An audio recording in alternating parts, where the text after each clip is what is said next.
welcome. Hi, welcome. And we are here again.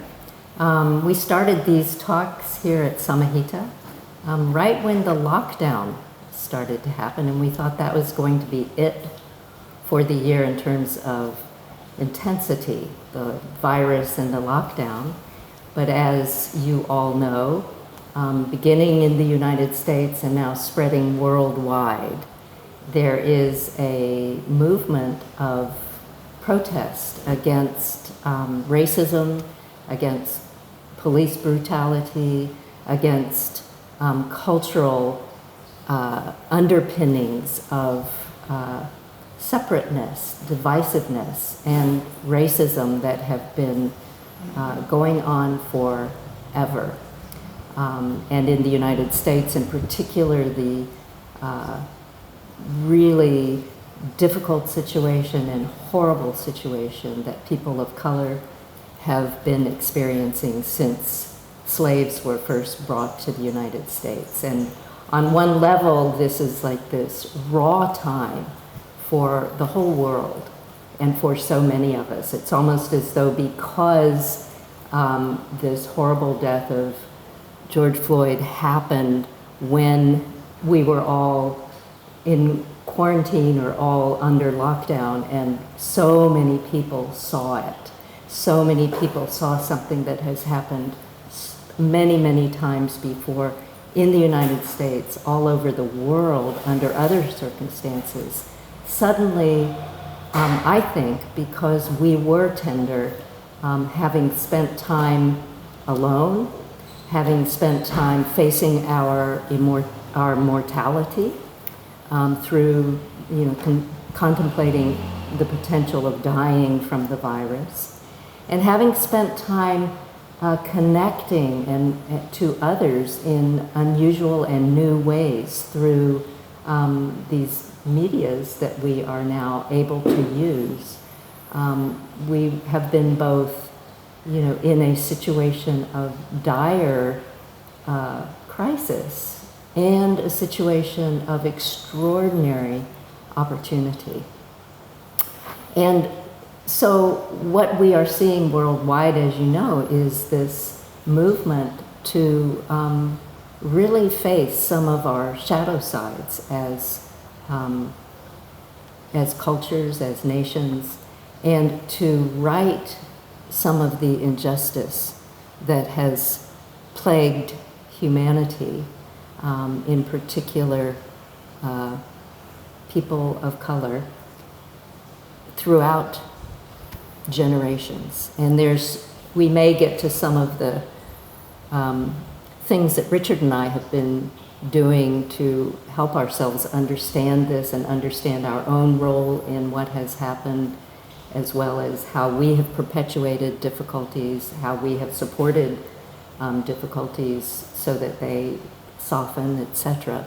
But more important is, for us today, we wanted to really look at what role yoga, which is the joining together of things, what role that can have in a beneficial way and a non-beneficial way in solving and helping us get guided through some of these difficult times.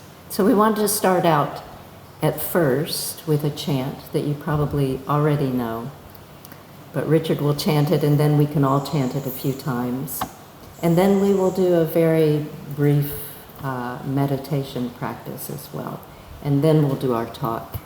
And at the end, there will be time for questions and answers, and we welcome that. So we're going to chant what is a very famous Buddhist chant, but is also a very famous other than Buddhist chant. And then we'll end with the three shantis, so the shanti pat. And this is an interesting bridge or crossover between a number of very complex traditions that have been occasionally building bridges, occasionally building walls for thousands of years. And so you probably know this. And we'll just do the last line of this mantra. Om Loka Samasta Sukhino Bhavantu.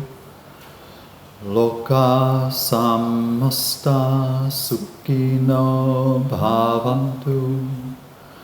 Loka Samasta Sukhino Bhavantu. Loka Samasta Sukhino Bhavantu. Loka Samasta Sukhino Bhavantu. Loka Samasta Sukhino Bhavantu. Loka Samasta Sukhino Bhavantu. Loka Samasta Sukhino Bhavantu. Loka Samasta Sukhino Bhavantu. Om Shanti Shanti Shanti.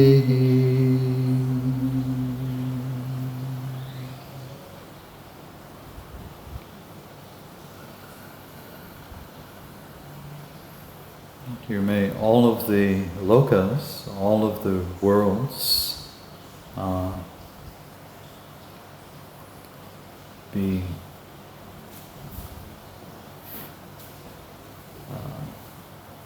happy everywhere. So there's all the beings in all the worlds may be happy.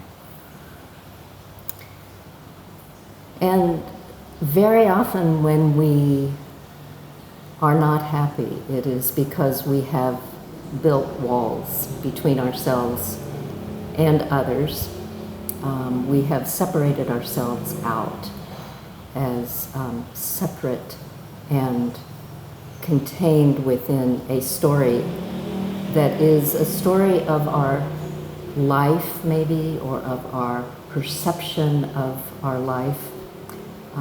But it is a storyline that is very much something that is a fabrication of our minds, even though the story may have all kinds of facts about that story that are true. We end up suffering profoundly and dropping into really, by separating ourselves, dropping into elements of fear or anger or an inability to see beyond the boundaries of our storyline, because we've identified so thoroughly with the story of who we are. Now, that's not to say that Black people in America should drop their storyline of being people who have been so unfairly treated for the entire time they've been in our country, or that others of us who have been harmed in other ways by other people should drop the storyline. But what we have really experienced ourselves is that when the storyline becomes so solid that there is no way of seeing the other, because the boundaries of our own story are so full, that it is in that space, even though we may have had great harm done to us, but when we hold on to that harm as the entirety of who we are, there is a limitation on the ability to be able to drop in, to see beneath the story, and to connect to the core of our essence, which is the core of every single sentient being on this planet, the same essence that we've talked about, which is the natural expression of love and interconnectedness and the ability to embody compassion. So if we hold the story too tightly, we are stuck. If we disregard the story, which actually is what many cultures demand of people for whom there is social injustice, then an incredible amount of harm can also happen. And so as we've learned in the Yoga Sutra and in our practices of yoga, there is something that we can do because we practice yoga, which is neither holding on to a story of our small self, nor is it dismissing the story of our small self and just saying, well, it's all okay.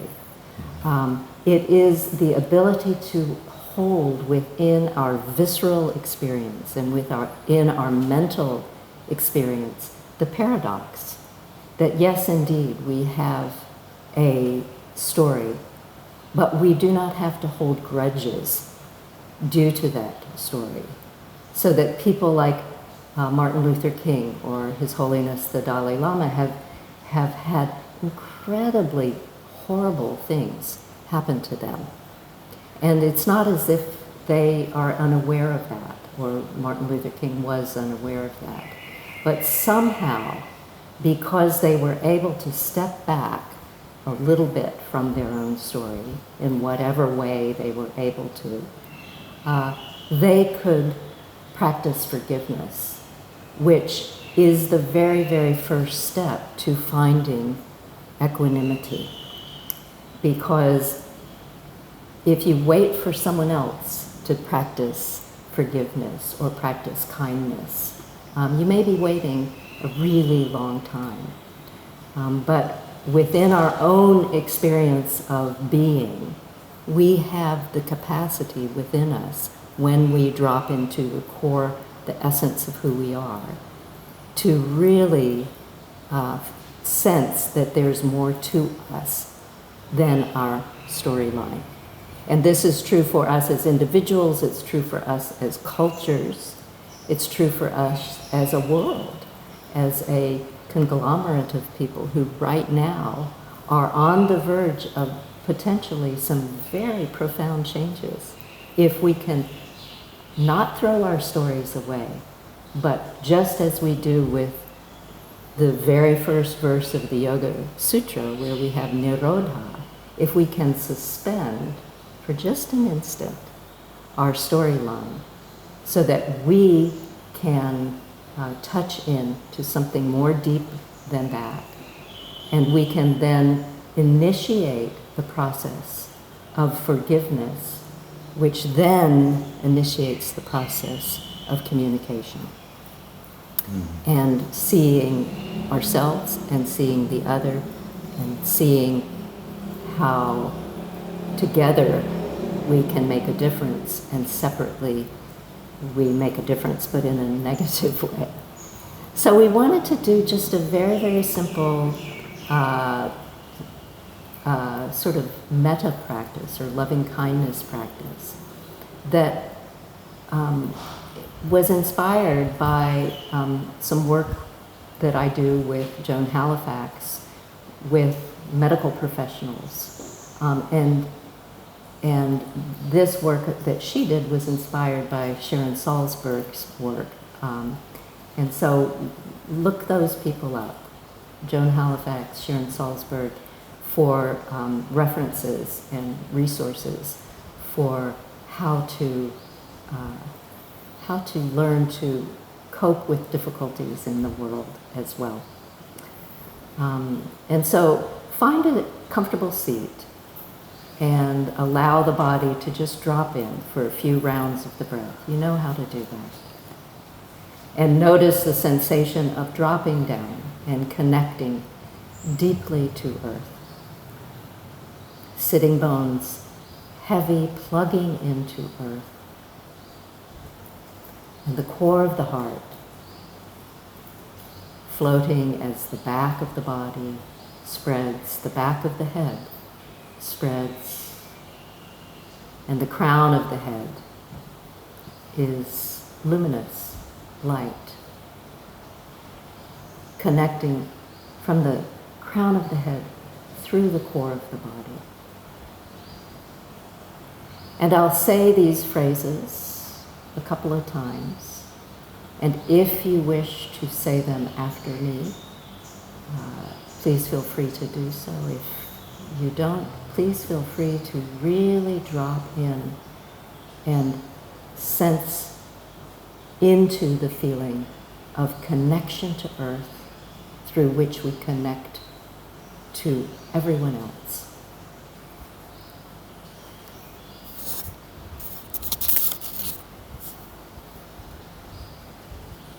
May I suspend my storyline.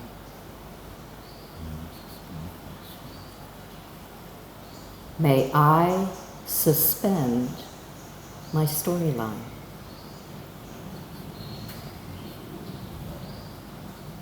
May I drop deep into who I really am beneath the surface.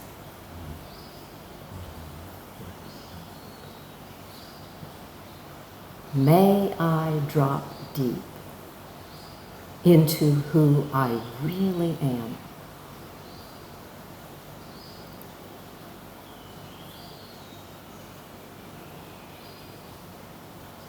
May I forgive others.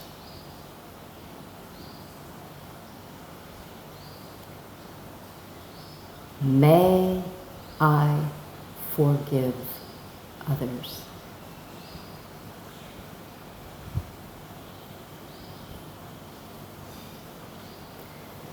May I absorb the forgiveness of others.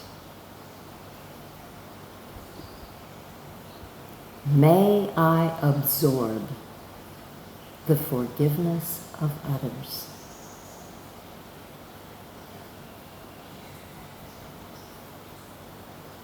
May I forgive myself for mistakes made and things left undone.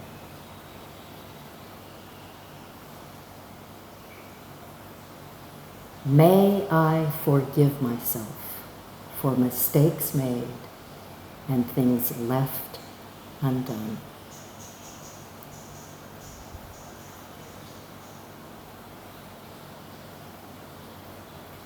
May I suspend my storyline. May I drop deep into the core of who I really am.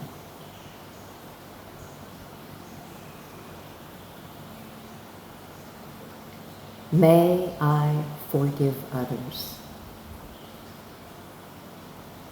May I forgive others.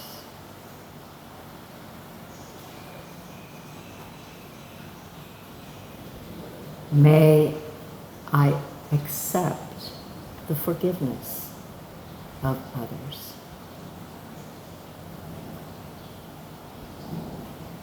May I accept and absorb the forgiveness of others.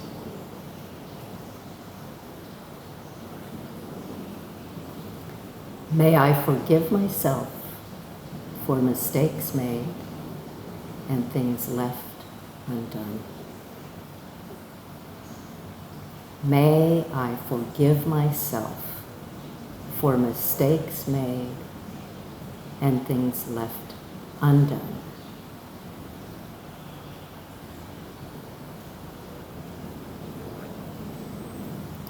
Thank you.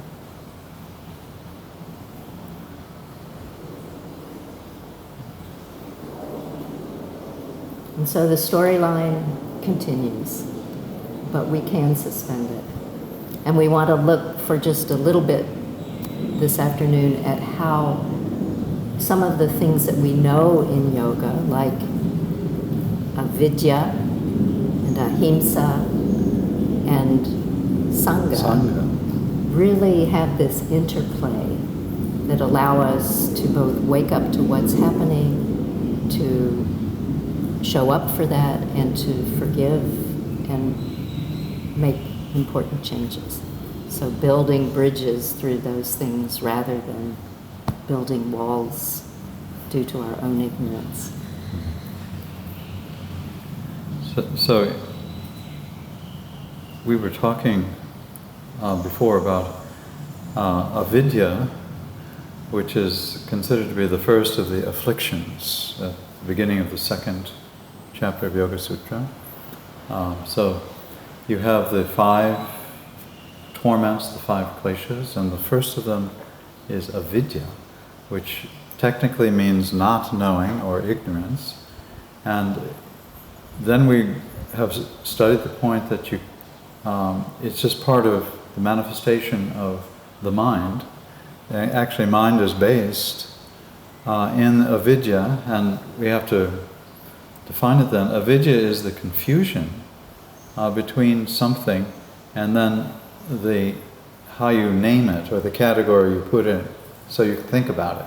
And so we reduce things to a name, and then we can kind of ignore the thing in and of itself and just start manipulating the name quickly. And that's our storyline. Yeah, and in order to make a storyline good or bad, so ignorance is something, or it's a principle of creativity, is avidya, and we say you can't live with it because just ignorance, then you're missing out. You never get to experience things because you're always experiencing or reducing them to theories about them and going off on stories about them. And so in yoga we suspend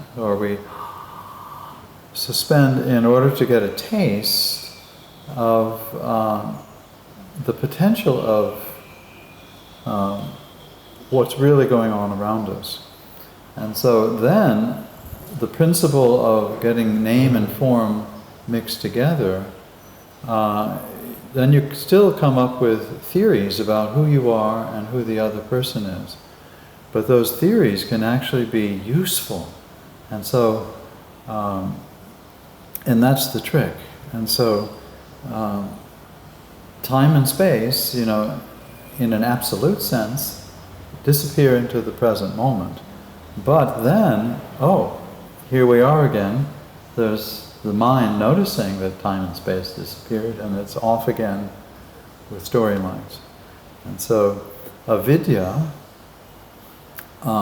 is considered to be the principle from which the principle of ego comes, the next klesha, I amness. So it's the principle of ego, or I-ness, which is ultimately considered a divine function, and just look very closely at it.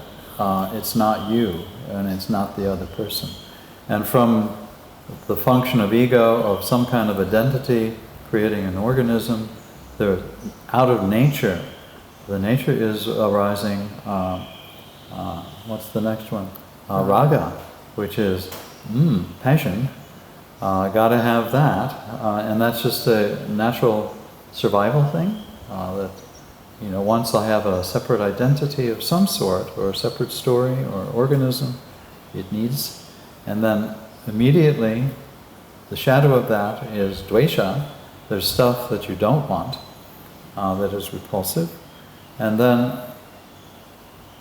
underlying, the 5th klesha is apinavesha, fear of death, which every embodied being has. They say even if they're enlightened, on a physical level or a visceral level, there are moments where the physical organism is threatened, and so avidya, very difficult. And it's interesting to look in the Yoga Sutra at what comes before and after some of these concepts that we know so well, like avidya and also ahimsa. Like, how do they build on one another? And how do they then inform us in times like this? Yeah. And so I'm just thinking again of that avidya, this ignorance initially, before, the extensive good luck of having communicated with and looked very closely at all other beings to see what's really happening. Who are they really? Who am I really? And that process of gradually building bridges, connecting, communicating, going, wow, learning that what's going on is quite a bit beyond what you thought was going on, and actually is perhaps stunningly wonderful rather than stunningly scary and horrible. But initially, the avidya has to be understood that if you're misperceiving yourself and other beings, that causes all of experience to be dissatisfactory. And so the avidya is the basic cause of making everything, even things that are perhaps interesting, things that are, misperceiving the amazing infinity of nature. And it's like, that causes suffering.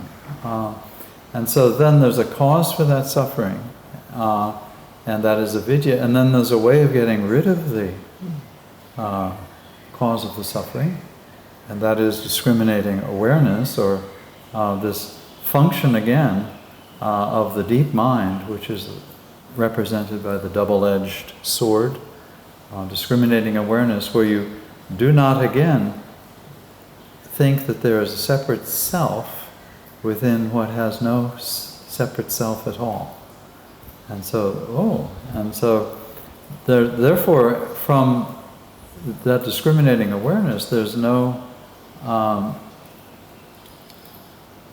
you can let go of the false identity of things, and in that you develop skillful action, which is the eightfold path of Ashtanga, either according to the definitions of Patanjali or the Buddhist Ashtanga. Interesting to juxtapose the two. Again, build a bridge and look closer again, because there's a lot going on. So it's very important to learn, as we learn now, to learn the actual history of things. So history is embodiment. History is something that ignoring it doesn't make it go away. And so in the Yoga Sutra, it starts out with the yamas, and the first of which is ahimsa. Wow. Ahimsa means not to hurt someone.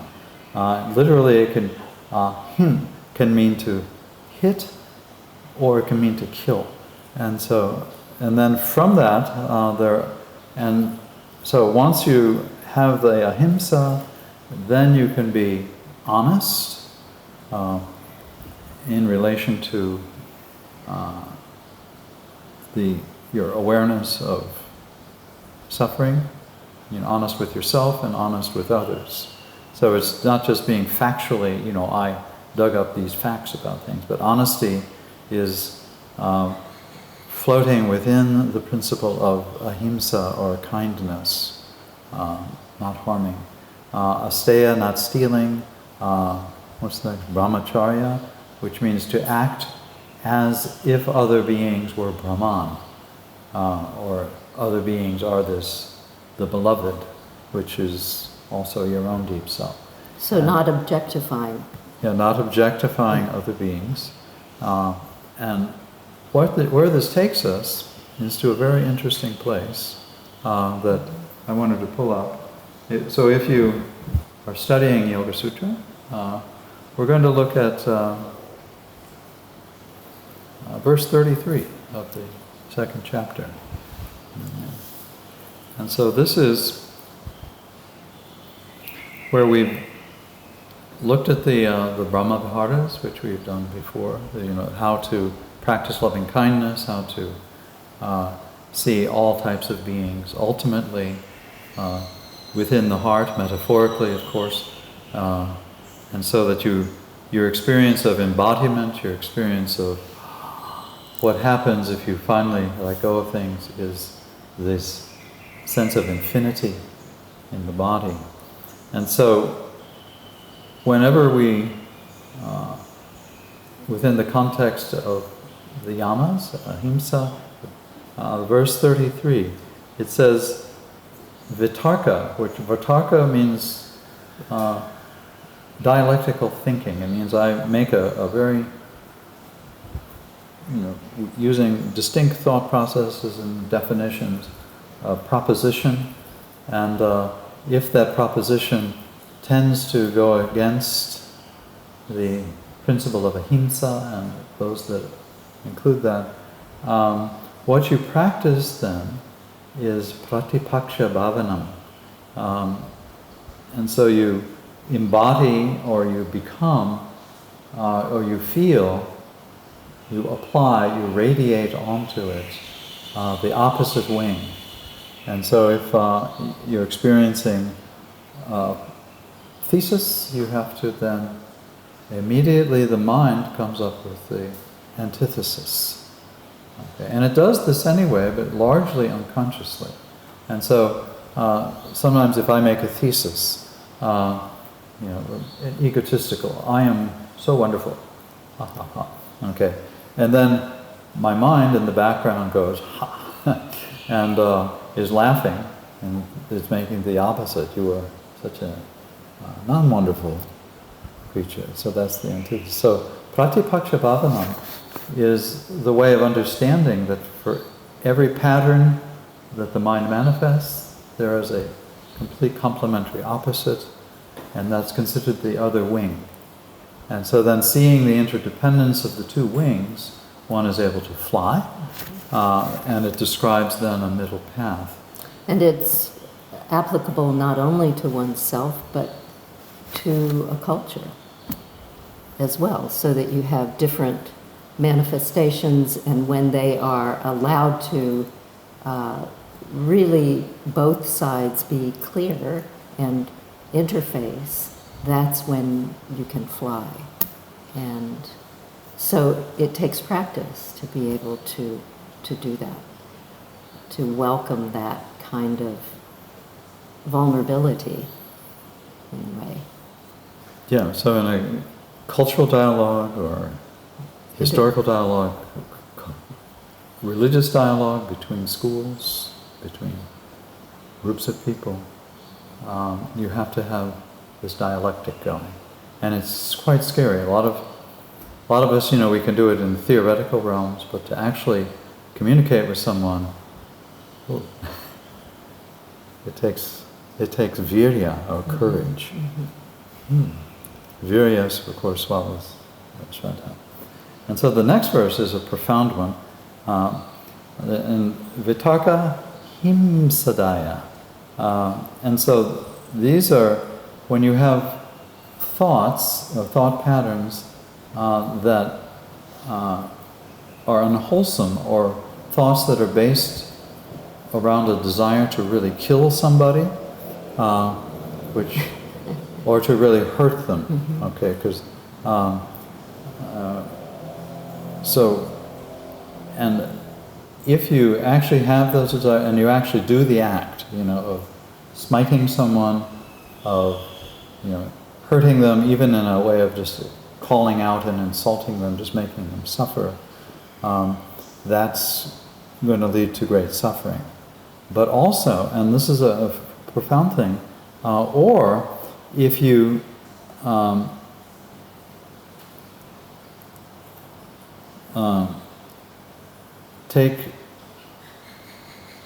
if you cause someone to do that for you, in other words, if I hire someone to smite someone for me, this verse is telling me that I'm still going to participate in this endless, infinite suffering. Yeah, or if you have told a non-truth that causes someone else to harm another. So it's really and there's important. A third one. Yeah. if you approve of it, as if you are in an audience and you see one group of people dominating, enslaving, harming another group, and you go, yeah, and you cheer, that also. Yeah, or even if you do nothing. Yeah, which would be. What Yeah, we're then you facing think, these oh, days. I yeah. agree with that. Yeah. I'm a very detached academic person, but yeah. And so even that, because you're not perceiving the one being harmed correctly, and you're also not perceiving those who are doing the harm correctly. You're not experiencing them from the point of view of ahimsa. And so this leads then to what they say, endless suffering in English. So the ajnana is the ignorance, and then dukkha. And so you get the fruit of endless suffering and ignorance. Therefore, the verse says, pratipaksha bhavanam. Therefore, practice the manifestation of the opposite wing, which gives you understanding. And so understanding starts to come in dialogue. It's not like, oh, I'm become enlightened. You have to reach out. Very difficult, especially on a cultural level. We reach out and we say, what's your experience? What's your opinion? And then you have to listen. And then you have to be honest in your reply. And so a lot of this takes the idea of looking deeply at yourself in this process, so that you look again, svadvaya, you look deeply into your own mind and your own story and your own perception of things, and so that you can start unraveling your attachment to that's preventing you from seeing the other, seeing the situation more clearly, right? And basically it takes a huge amount of virya, which often translated as courage, the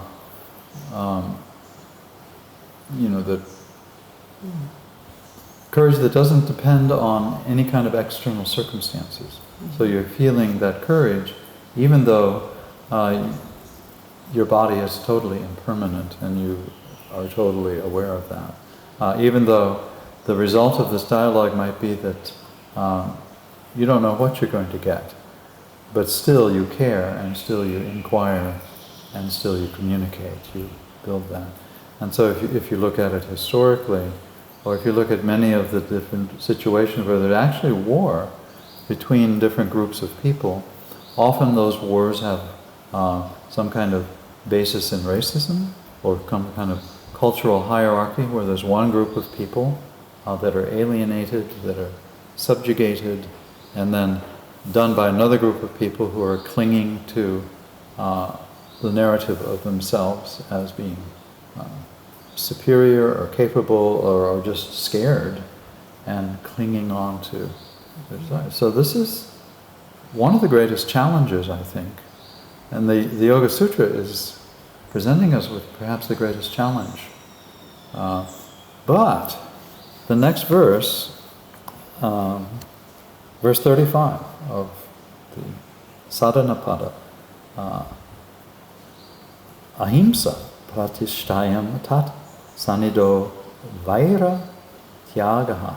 So if one is firmly pratishtayam, that means grounded. And so remember, this is a yoga discussion in which grounded is grounded into the central channel, into the amazing experience of infinity, grounded into that interconnectedness.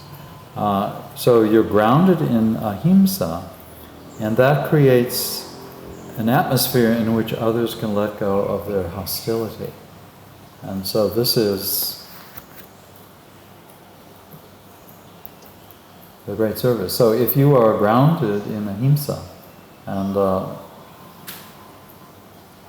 then you communicate with others skillfully, which being grounded is going to increase the skill, they might let go of their hostility. They might feel like they're not being attacked, but they're being respected, even though they're confused, even though they're aware of their own, semi-aware of their own insanity.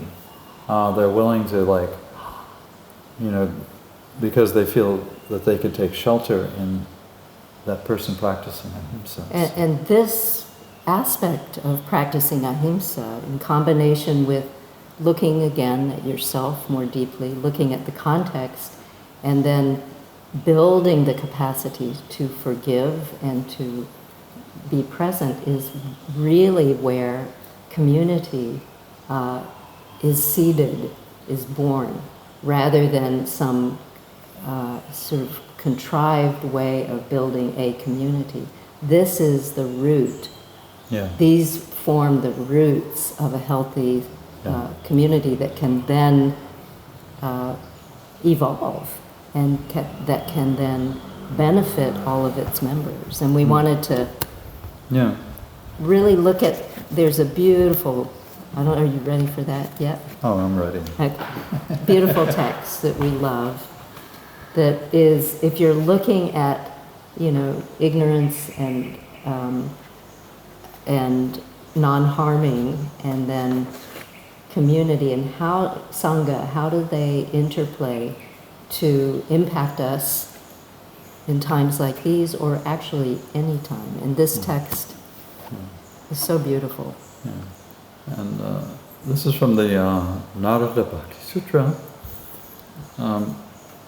And the word for Sangha just means to basically clump together. And so you can have what they call Jana Sangha, which is like, or Dur Sangha, which means hanging out with people who are full of hatred, or people who are full of attachment.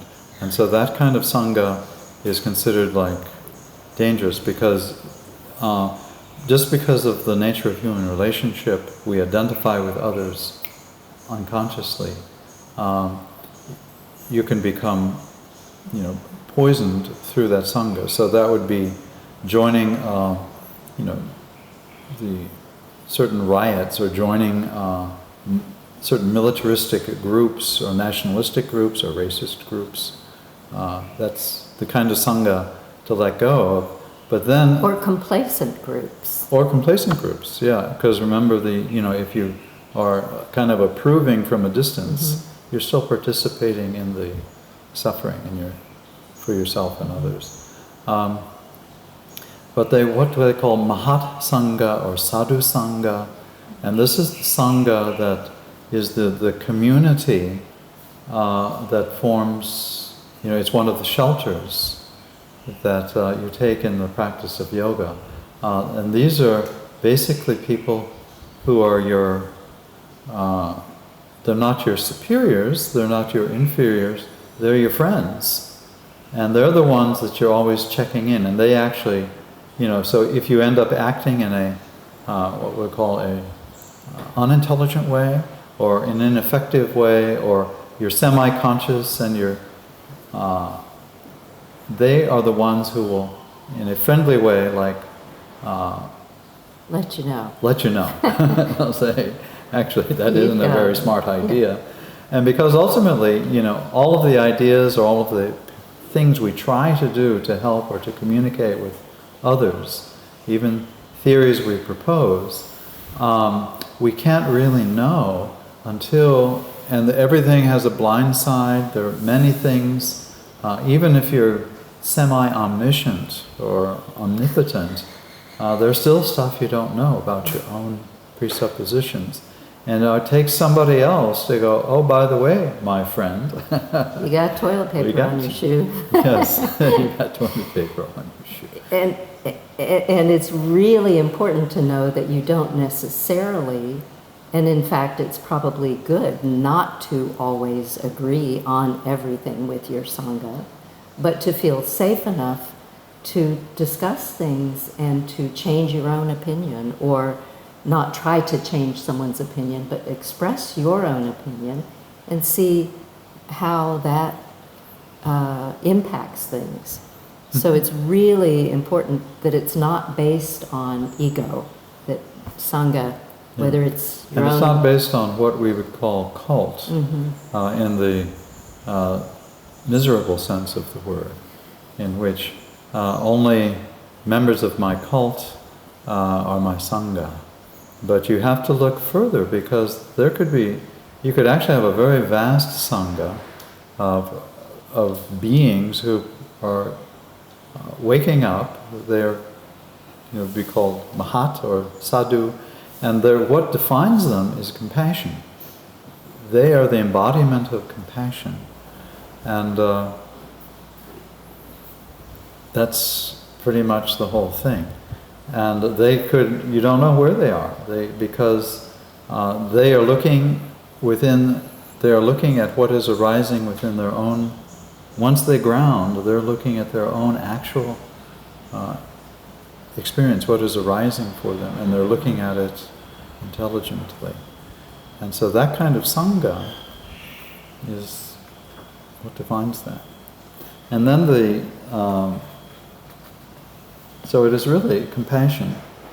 And there's this beautiful verse, verse 45, which everyone should memorize. Tarangai yita apime sangat samudrayanti. So they say a swelling ocean is raised from the small waves of this good Sangha, or this good relationship with others. And so it's that vibration back and forth of the communication. You're experiencing the wave pattern. And once you start to feel a wave, you're like fascinated by it, because something feels good. And then you slip, or you slide into that experience of infinity. And from that, just from that back and forth, they say, from the small waves, a huge ocean appears. And very nice. This is an endless topic. It's quite fascinating. Yeah. But there's one little chant that I wanted to play with. And so remember, and this is verse 50. And this is talking about, and I'm going to take some poetic license. The verse is Satarati, which technically is the masculine case, Satarati. And this is the person who has given up, from the previous verse, they've given up their religious formulas. In other words, which would define or separate them, possibly through ego, as superior, as having the answer, the ticket, which would probably go against the deeper and more mystical intention of whatever the religious or mystical tradition is. And so these are people who let go of that. They put it down, and what they get from that is called anuraga. And raga is passion, but it is ceaseless, endless passion without the having a separate subject or object. So it's just the pure unfolding vibrance of this mysterious ground of being. Okay, and such a person, satarati, she crosses. So she's crossing over the ocean. Okay, she crosses, sa lokans tarayate, and she helps all of the worlds to cross, meaning all other sentient beings to cross. And we'll chant it just a few times. I like it, Om Satarati Satarati Salokans Tarayati Satarati Satarati Salokans Tarayati satarati, satarati, salokam starayati, satarati, satarati, salokam starayati, satarati, satarati, salokam starayati, satarati, satarati, salokam starayati. She crosses, and she helps all of the worlds to cross. And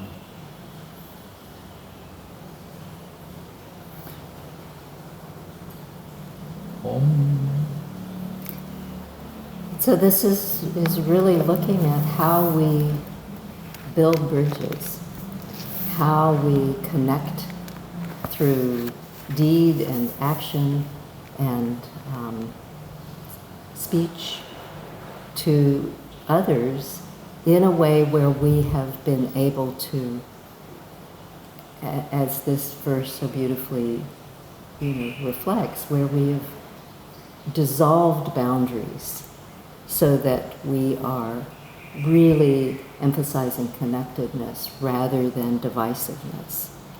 And,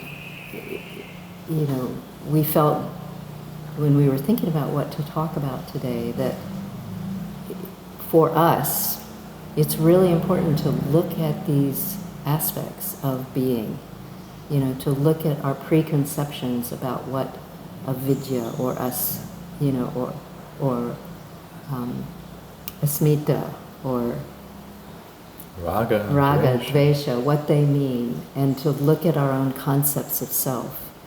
And then set them down, offer them out into, don't throw them away, but set it down so that you can really, truly look deeply into the eyes of others. And they may not everyone is ready to set their story down. And that's fine. Because our stories are so strong.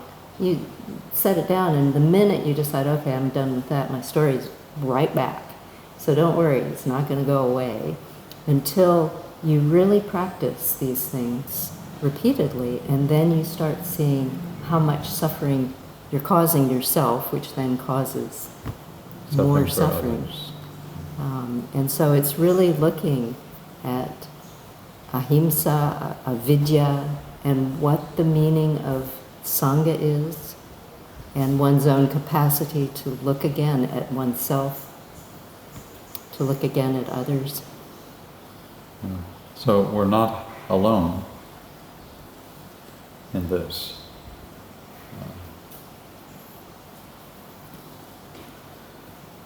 So we were wondering if okay, anyone I have had some a question questions or here. comment. Let me see.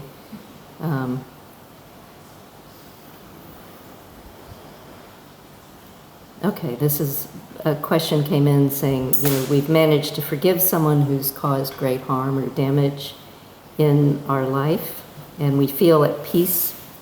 That's in and of itself, that's amazing if you can do that. But do we really need to engage with that person and then let them back into our life? Is it okay not to? Oh. And well, that depends. Occasionally there'll be someone who, the opportunity arises and you actually can engage with them, and they'll engage, and they will be quite excited, but that would be a wonderful thing. But there are also circumstances where that won't happen, and it's best to say, good luck. May you be happy. And it might be most skillful thing is to keep a good distance.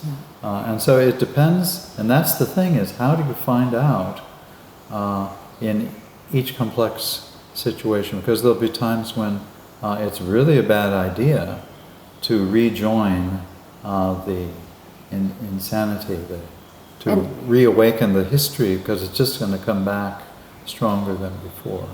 And it's also, it may be that the other person is still going to lash out, is not going to have any sense of equanimity, has such a strong wall between themselves and everyone else, including you, that any, sort of osmosis of kindness and love and compassion that might infiltrate other beings from you when you're feeling really grounded like that won't penetrate them.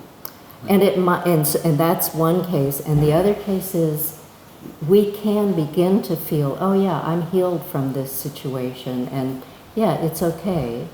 And then many times when we have been harmed, it's almost like a grief process, or when people die, the grief that we feel comes in waves, and we think, oh, okay, it's horrible, I've had a terrible, few months, and I'm beginning to come out of it, and then out of the blue, something triggers, the sensation of grief again, and you realize that you are much more vulnerable, much more tender than you realized. Yes, you were on a path of healing.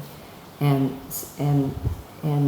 you may, in terms of someone who's harmed you, what may be most beneficial is to take care of yourself first, even though you feel like, yeah, I'm over it. It's not necessarily that you just have to keep rubbing your nose in a toxic situation. And even if it's not toxic, even if the person has indeed come around, it may still be due to associations or whatever that it's damaging to you. So this is when real, cultivating the skill of looking deeply at how is this really, how am I really when I've let go of my story? How am I really? And it's like, don't believe that what was true yesterday is necessarily true today. It might be and it might not be. And so to always, start with oneself to feel grounded and spacious and connected to the essence of interconnectedness. And then if you don't feel that, then it's probably not advisable to be around, a harmful situation, or even the memory of a harmful situation. So, that's it. We just had one. We just had one question today. Is there any more? So, when we look a little more closely at all of what's going on in the world, what I'm feeling right this minute myself is, a feeling of extreme gratitude, but also almost feeling like I could cry, which to me makes me realize that, there's fatigue, and there's tenderness, and there's confusion. And we've had these bursts of enthusiasm for how things are going to change and how immediately we are going to change.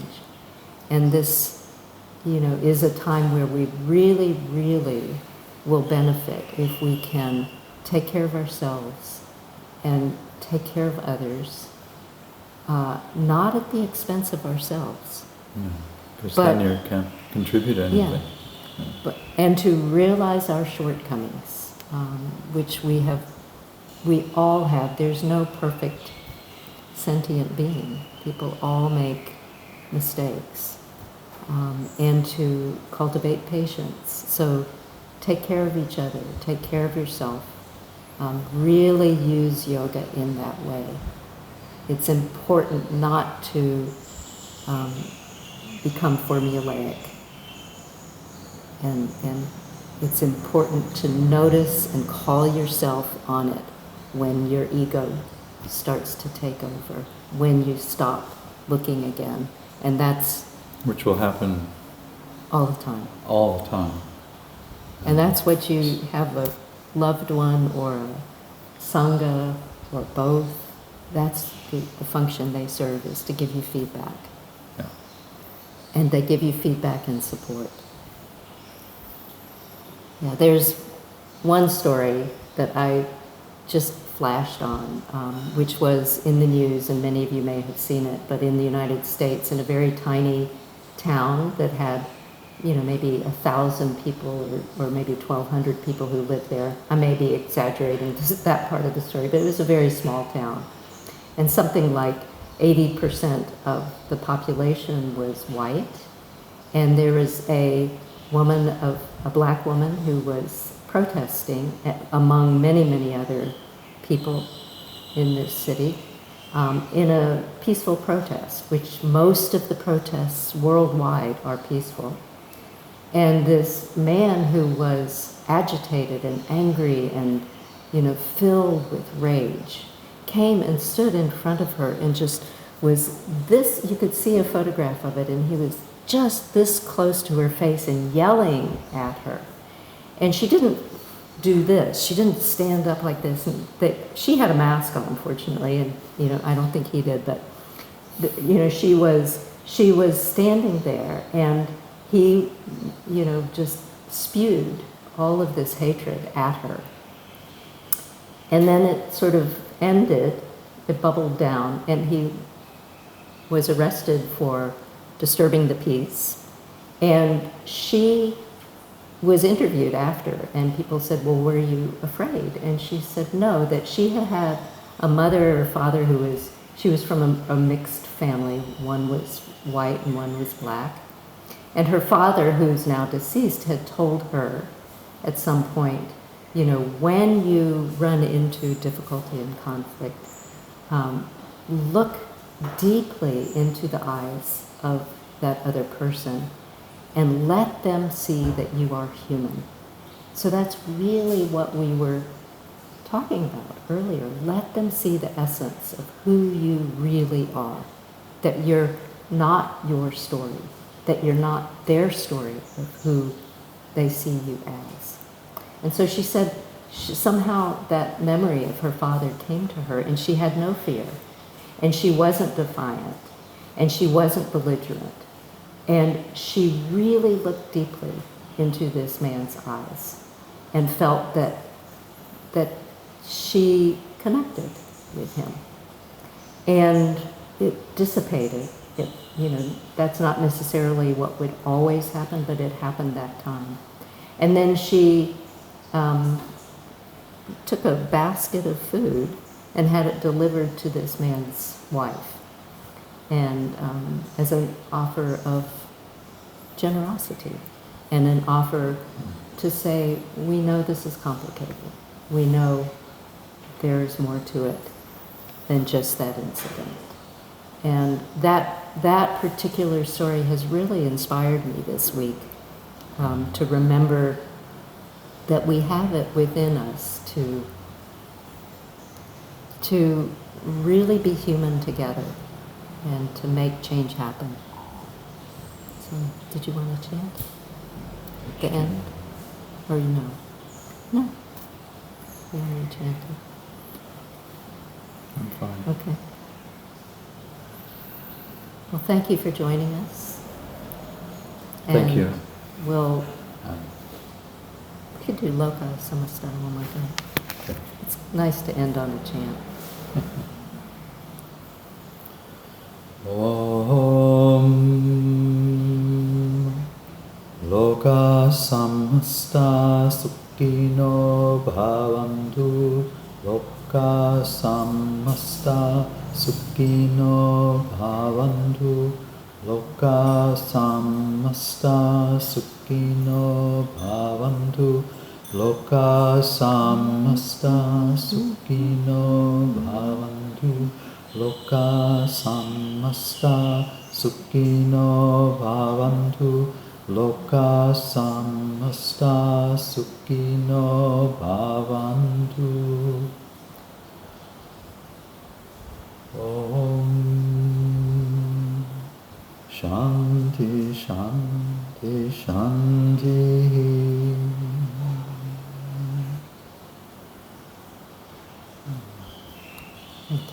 Thank you very much.